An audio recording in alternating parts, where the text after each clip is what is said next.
प्रणाम देवी। प्रणाम। हमारे अहोभाग्य कि विष्णु भार्या ने शिवलोक में पधारकर उसे पावन कर दिया। विराजिए। लेकिन देवी, यदि आप मेरे पति भोलेनाथ के दर्शन के लिए पधारी हैं, तो वो इस समय काशी में विराजमान है। मैं आपसे मिलने आई हूँ। तब तो मैं अपने भाग्य पर जितना गर्व करूं उतना कम है देवी। मेरी समझ में नहीं आता मैं इतने महान अतिथि का सत्कार किस प्रकार करूं। ये तो आपकी महानता है जो मुझे इतना सम्मान दे रही हैं। किंतु सत्य तो ये है कि आज मैं शिवलोक में अतिथि नहीं याचक बनकर आई हूँ। एक विनती लेकर उपस्थित हुई हूँ। विनती? कैसी बातें कर रही हैं देवी? आदेश दीजिए, आज्ञा दीजिए। संपूर्ण संसार जानता है शिव के हृदय में विष्णु वास करते हैं। परंतु देवी, आपको चिंताग्रस्त देखकर मुझे आश्चर्य हो रहा है। मन में चिंता बैठी हो तो मुख दर्पण में उसकी छाया आ ही जाती है। जब कोई माँ अपने पुत्र के लिए चिंता करती है तब वो छिपाई नहीं छिपती। माँ, पुत्र? मैं कुछ समझी नहीं देवी। आप किस माँ और किस पुत्र की बात कर रही हैं? मैं अपने पुत्र की बात कर रही हूँ शिव भार्या। आपका पुत्र? ये कैसी पहेली बुझा रही हैं देवी? कोई पहेली नहीं है देवी। आप तो जानती हैं ना, मानव लोक के एक छोटे से बालक ध्रुव ने भगवान विष्णु से मिलने की ठान ली है और इसके लिए वो कोई भी कष्ट उठाने के लिए तैयार हो गया है। जानती हूँ देवी, लेकिन वो आपका पुत्र तो नहीं है। अवश्य नहीं है, पर मैं उसे अपना पुत्र मान चुकी हूँ। उसने भी मुझे माँ कहा है। देवी, यदि मेरे योग्य कोई सेवा हो तो आपकी आज्ञा सिर माथे पर। आदेश दीजिए। नन्हा ध्रुव घने वन में घोर तपस्या कर रहा है। उस वन में भयानक पशु हैं। मुझे भय है मेरे ध्रुव पे कोई संकट ना आ जाए। देवी, वनराज आपके वाहन हैं, उन पर आपका अधिकार है। मेरे ध्रुव पे कोई संकट ना आए, यही प्रार्थना लेकर मैं आपके पास आई हूँ। बस इतनी सी बात देवी। यदि इसी चिंता ने आपको पीड़ित कर रखा है तो इसे अपने मन से निकाल फेंकिए। मैं आपको आश्वासन देती हूँ कि वत्स ध्रुव पर आंच भी नहीं आने दूंगी। आप कितनी महान हैं। त्रिलोक के सबसे बड़े दानी की आप हृदय स्वामिनी हैं। आपका हृदय इतना विशाल है कि जो भी आपसे सहायता मांगने आता है उसे आप निराश नहीं करती। अब मुझे विश्वास हो गया है कि मेरे ध्रुव का अमंगल नहीं होगा। आपकी जय हो देवी पार्वती, जय हो।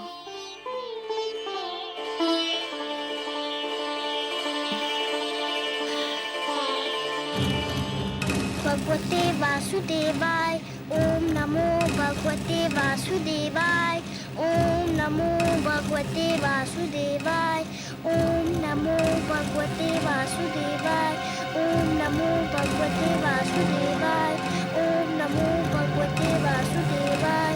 ओम नमो भगवते वासुदेवाय। ओम नमो भगवते वासुदेवाय। ओम नमो भगवते वासुदेवाय। ओम नमो भगवते वासुदेवाय। ओम नमो भगवते वासुदेवाय। ओम नमो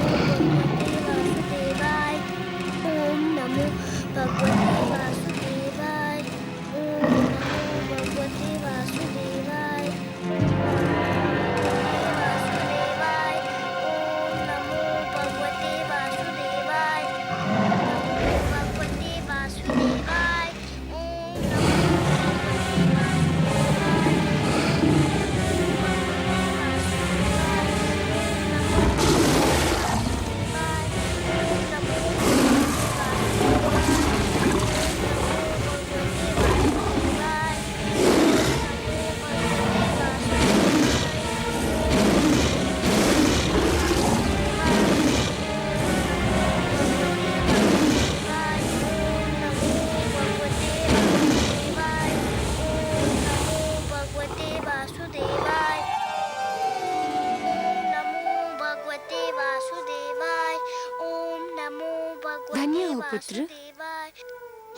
तुम्हारी ये तपस्या, तुम्हारा ये विश्वास, तुम्हारा ये दृढ़ निश्चय।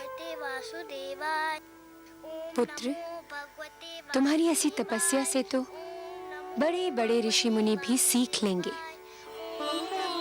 तुम्हारा सदैव कल्याण हो, यही मेरा आशीर्वाद है। तुम्हें सदैव सफलता मिले पुत्र, यही मेरी कामना है।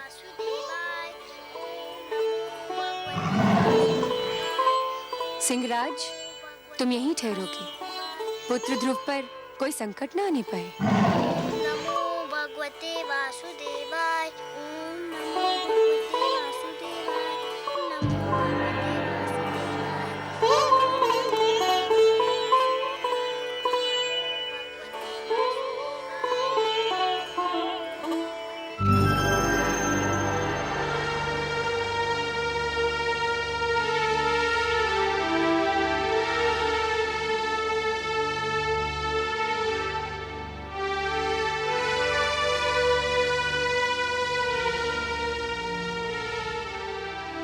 आइए देवी, पधारिए। कहिए कैसा रहा आपका ध्रुव अभियान? आपकी कृपा से भोलेनाथ, ध्रुव को कोई हानि नहीं पहुंची। वो बाल बाल बच गया। मैं सही समय पर वहां पहुंच गई थी। परंतु देव, मेरे आश्चर्य की सीमा ही नहीं रही ये देखकर कि बालक ध्रुव ने इतना सब कुछ हो जाने के पश्चात भी आंख तक नहीं खोली, जैसे कि उसे ज्ञान ही न हो कि वो किन संकटों में घिरा हुआ है। वातावरण से अनजान वो बालक आंखें मूंदे दृढ़ संकल्प के साथ मंत्र जाप करता रहा। इसमें आश्चर्य की क्या बात है देवी? ध्रुव का तो अर्थ ही होता है अटल और दृढ़ निश्चय। जो अटल है वो ध्रुव है, जिसे कोई अपने स्थान से डिगा नहीं सकता, वही ध्रुव है। कितने भाग्यशाली होंगे वो माता पिता देव जिनका वो पुत्र है। देवी,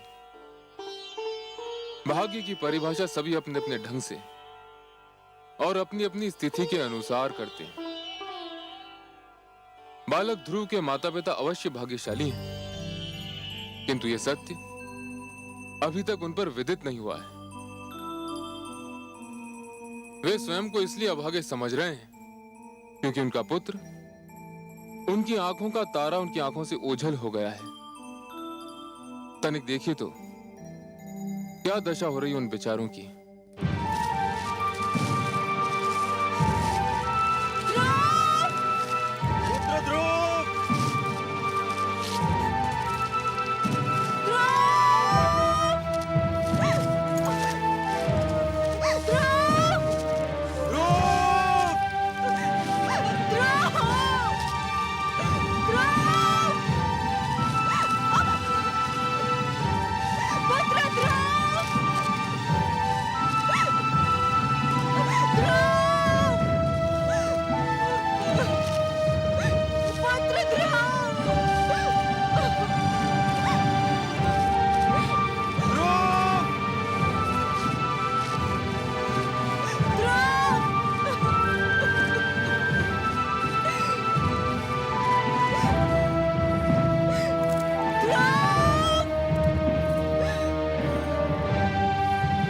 पुत्र ध्रुव!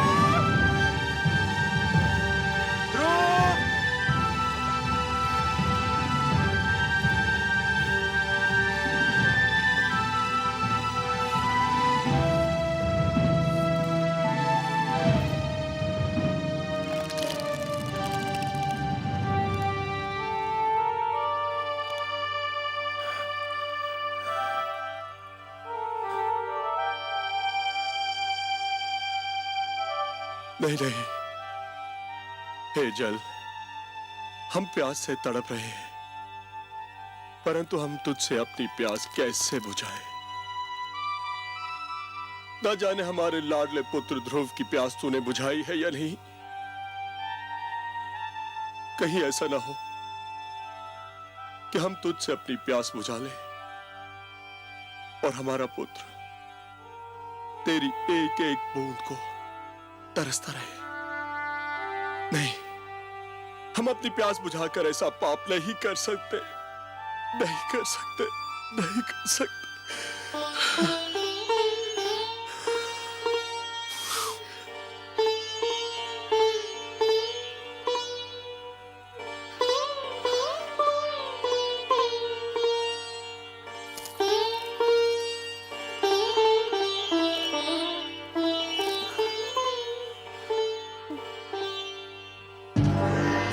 नारायण नारायण। देव ऋषि आप, महारानी सुनीति, लगता है हमारे भाग्य जाग गए। आपके दर्शन करके तो हम धन्य हो गए। न जाने कब से हमारी आंखें आपके दर्शनों की प्यासी थी।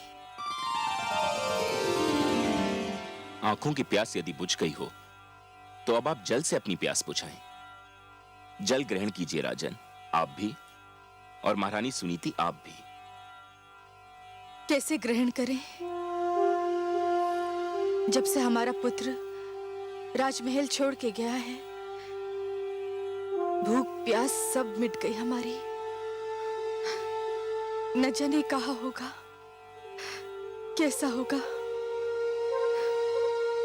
उसे ढूंढ ढूंढ के थक गए हम। राजभवन का पाला हुआ न जाने किन मार्गों में ठोकरें खा रहा होगा वो।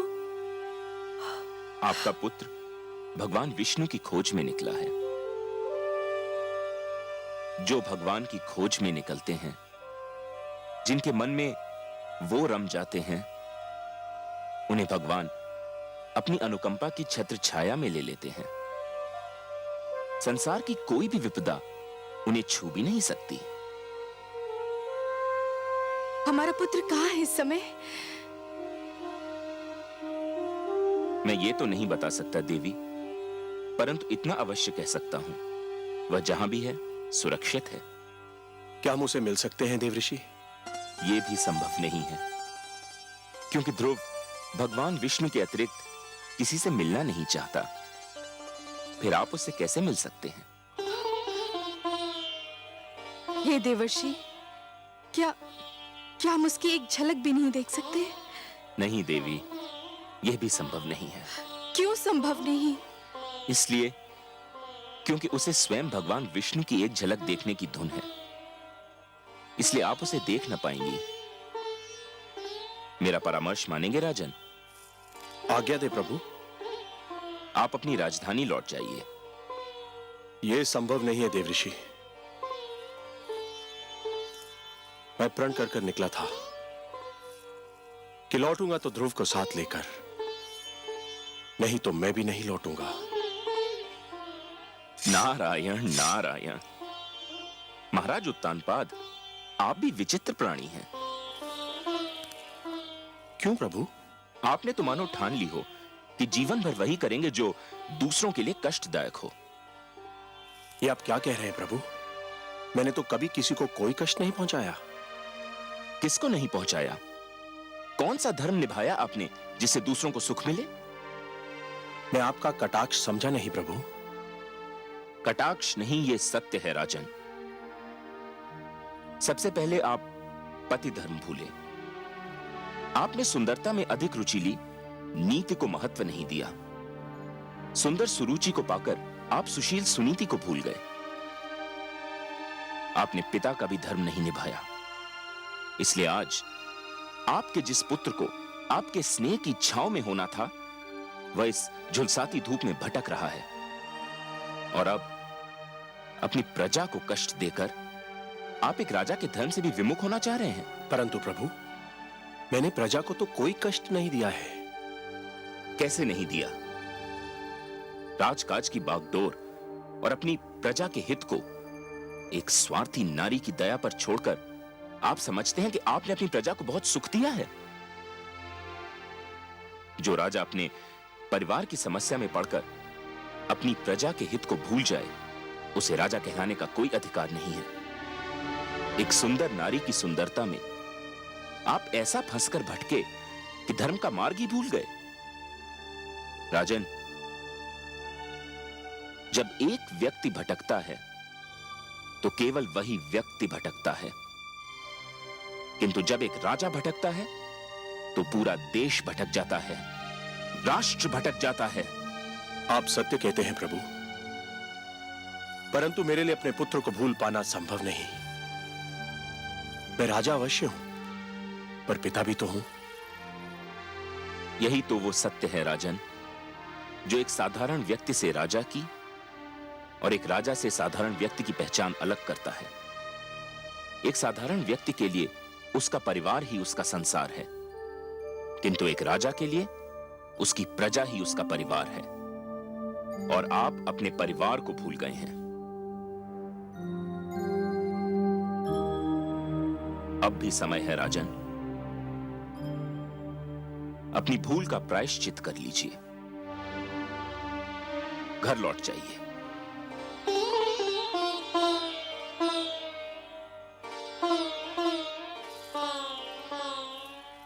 देवर्षि, आप तो मेरे पूज्य पितामह हैं, सृष्टि के सबसे महान पथ प्रदर्शक हैं। आपने तो सदैव ही भटकों को मार्ग दिखाया है। आपने मुझे भी धर्म का मार्ग दिखाया है।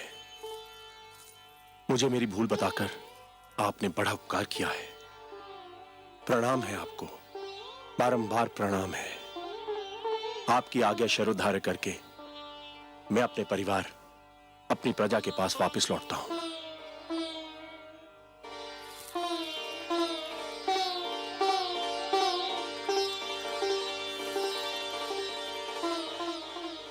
चलिए महारानी।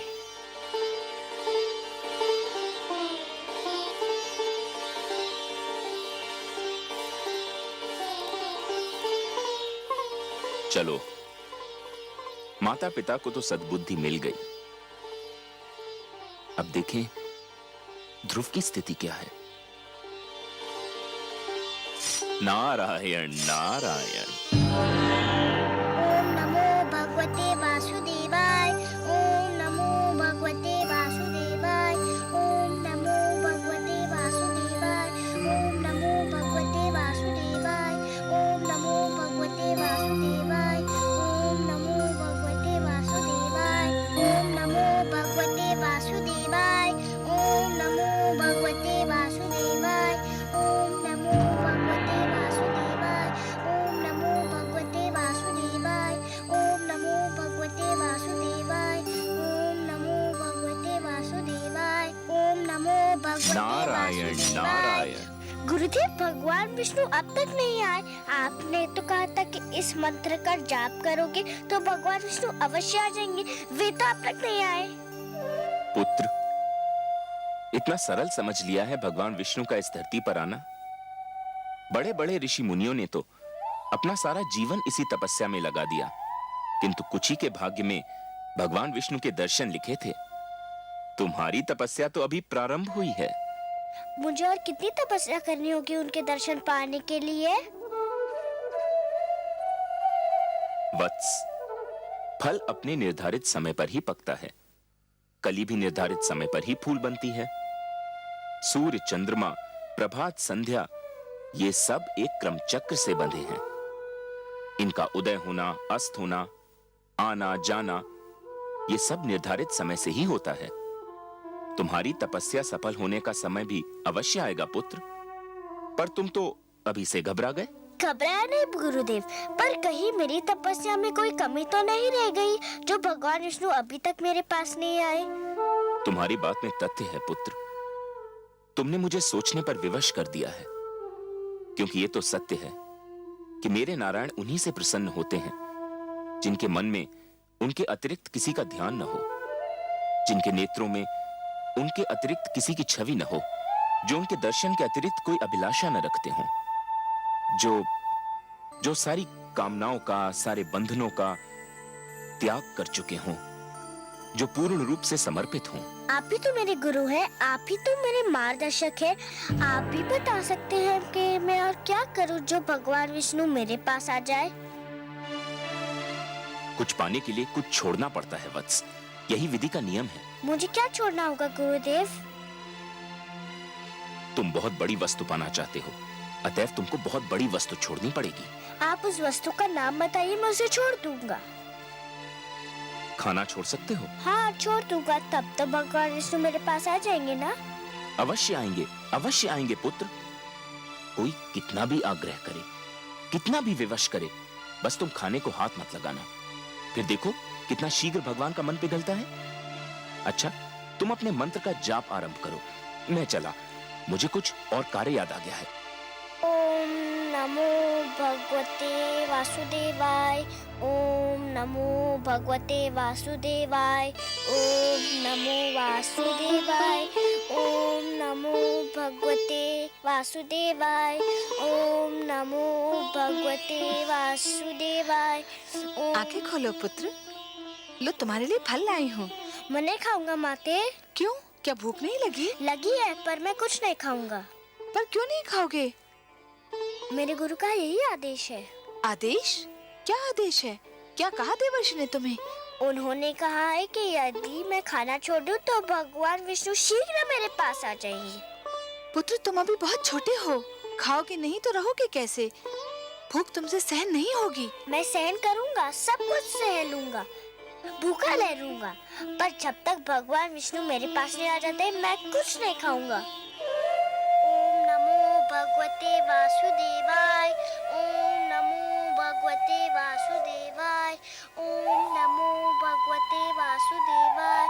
ओम नमो भगवते वासुदेवाय। ओम नमो भगवते वासुदेवाय। ओम नमो भगवते वासुदेवाय। ओम नमो भगवते वासुदेवाय।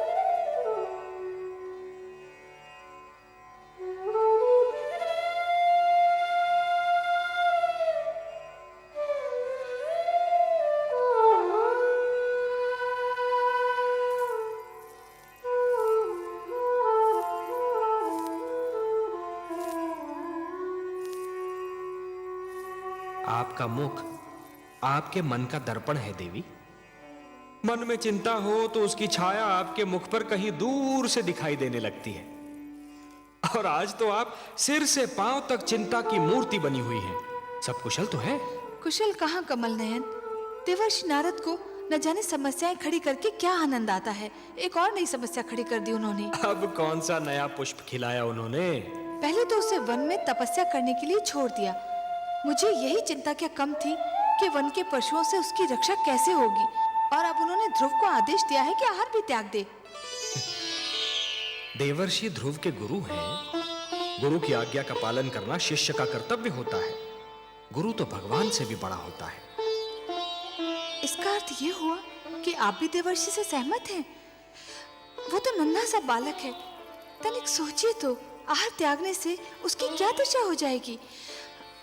क्षमा कीजिए प्रभु, संभवतः आपको भी उसकी पीड़ा पर दया नहीं आ रही। ये आप नहीं बोल रही हैं देवी, ये आपके भीतर समाई हुई एक नारी, एक मां बोल रही है। यही समझ लीजिए करुणा सिंधु, पर मुझसे उसकी दशा देखी नहीं जाती। दया कीजिए उस पर, दया कीजिए मुझ पर। मुझे आपसे सहानुभूति है देवी, पर मुझे खेद है, मैं पक्षपात नहीं कर सकता। पक्षपात? कैसा पक्षपात प्रभु? धरती पर मनुष्य लोक में मेरे अगणित भक्त हैं। माना कि ध्रुव सर्वस्व त्याग कर मेरा दर्शनाभिलाषी है देवी, परंतु जो मेरे साधारण भक्त हैं उनका भी तो मुझ पर अधिकार है। आप तो जानती हैं देवी कि जो भी सच्चे मन से मुझे पुकारे मैं उसी का हो जाता हूं। तो फिर यह कैसे संभव है देवी कि मैं अपने असंख्य भक्तों को भूलकर केवल एक बालक को कृतार्थ करूं? देवी, सूर्य अपना प्रकाश बांटते समय राजा के महल और दीन की कुटिया में अंतर नहीं करता। वर्षा का बादल मधुवन पर बरसता है तो मरुस्थल की प्यास भी बुझाता है। तो फिर यह कैसे संभव है देवी कि मैं अपने भक्तों में पक्षपात करूं? हे महादेवी, ये मत भूलिए कि ईश्वर भी ईश्वरत्व के नियम से बंधा है, और ईश्वरत्व का नियम है समानता। मेरी दृष्टि में समस्त मानव जाति समान है। मैं धरती पर जा अवश्य सकता हूं देवी, किंतु समस्त मानव समूह के कल्याण के लिए, केवल किसी एक के कल्याण के लिए नहीं। चाहे मेरा ध्रुव भूख प्यास से दम ही क्यों न तोड़ दे। मैं आपसे पहले भी कह चुका हूं देवी कि मैं विधाता के कार्यों में हस्तक्षेप नहीं कर सकता। मुझे आपसे सहानुभूति है, परंतु यदि विधाता ने उसके भाग्य में यही लिख दिया हो तो फिर यही होकर रहेगा।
गंधर्व मलय केतु, ये नन्हा सा बालक अकेले इस भयानक वन में क्या कर रहा है?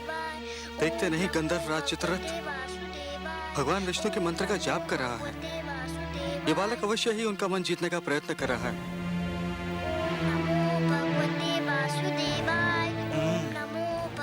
ये तो चिंता का विषय है गंधर्वराज। है तो सही, कहीं इसकी तपस्या हमारे स्वर्ग के स्वामी के लिए कोई संकट ना खड़ा कर दे। तब तो हमें तुरंत देवराज इंद्र को सूचित करना चाहिए। चलो, कहीं देरी ना हो जाए। भगवते वासुदेवाय, ओम नमो भगवते वासुदेवाय, ओम नमो भगवते वासुदेवाय।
क्या बात है गंधर्वराज चित्ररथ?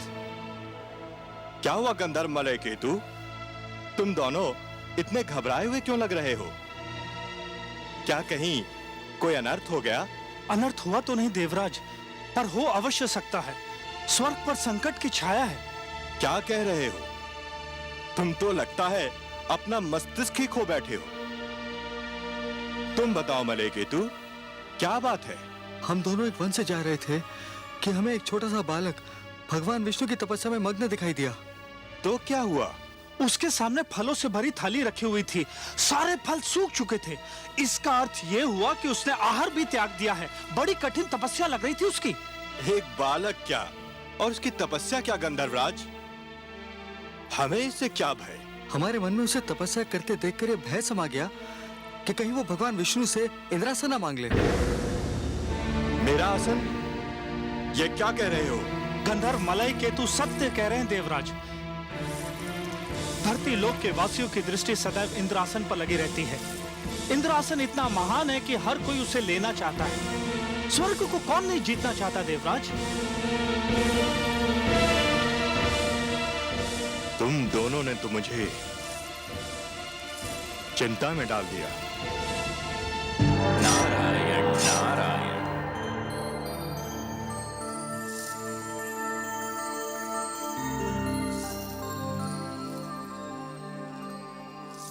बड़ी शुभ घड़ी में पधारे आप देवर्षि।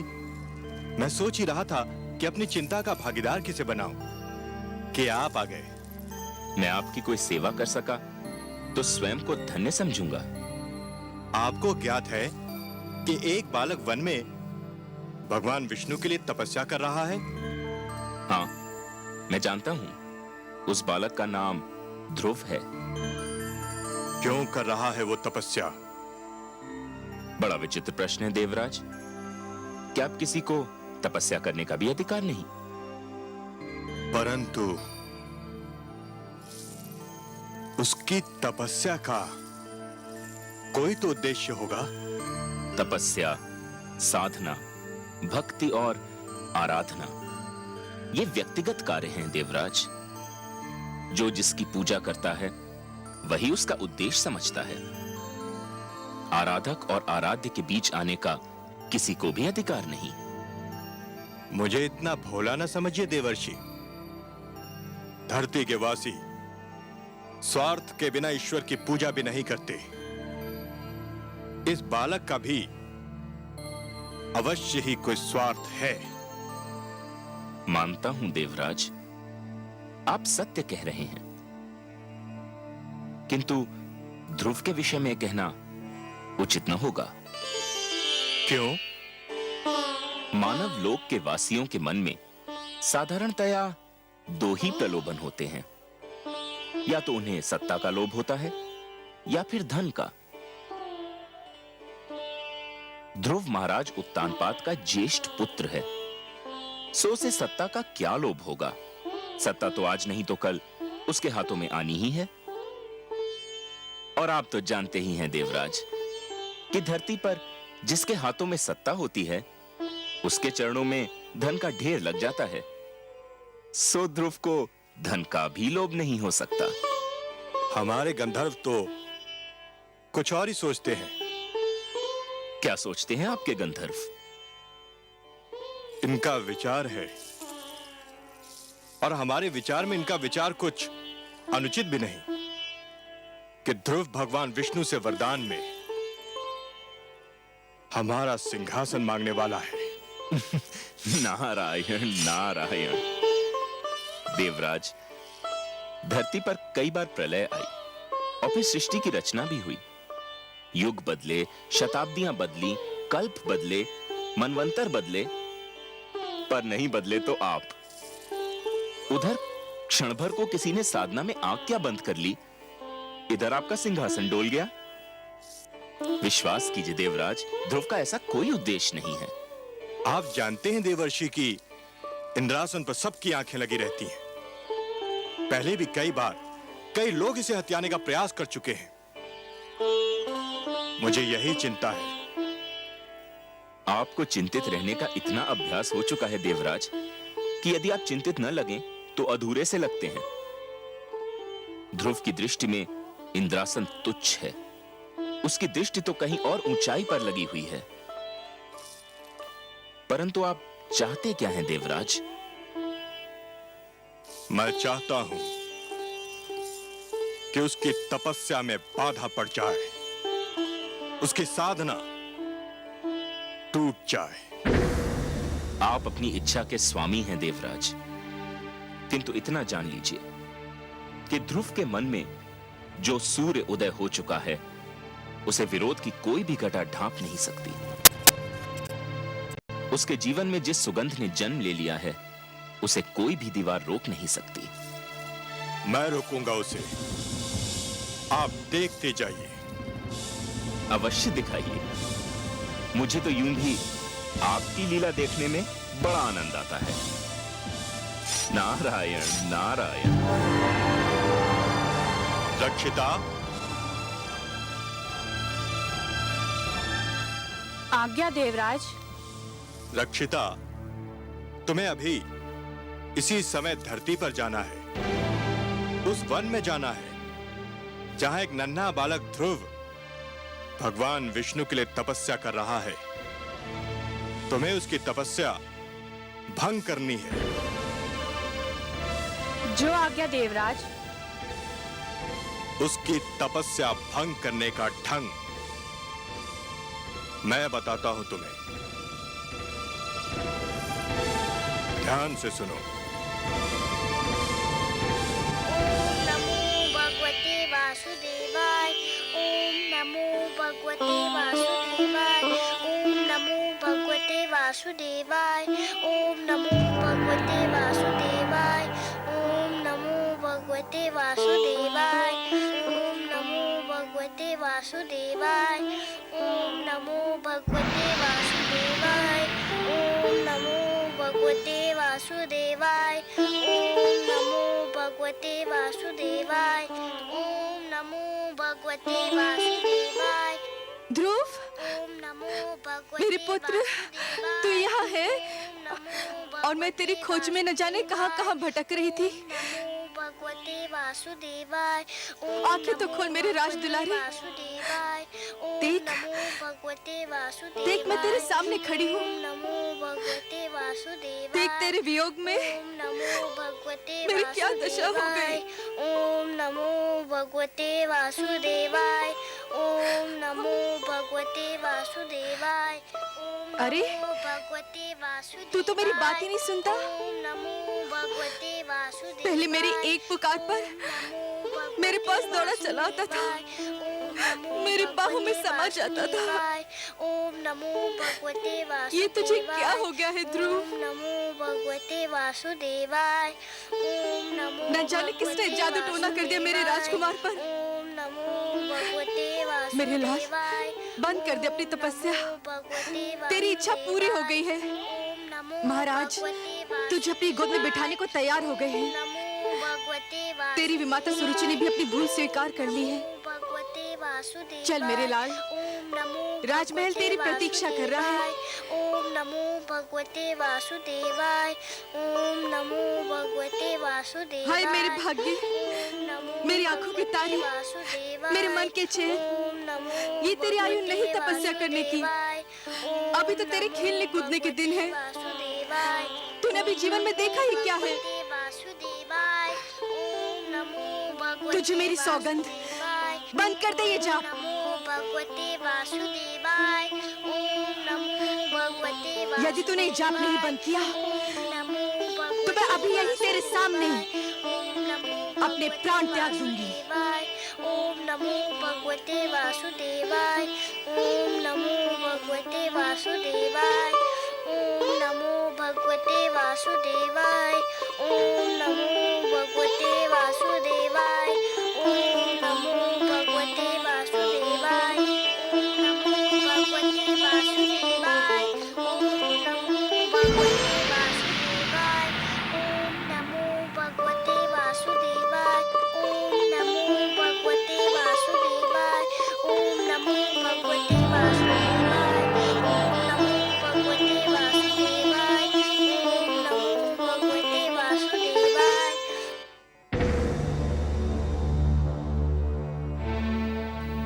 तुमने खाना छोड़ दिया है।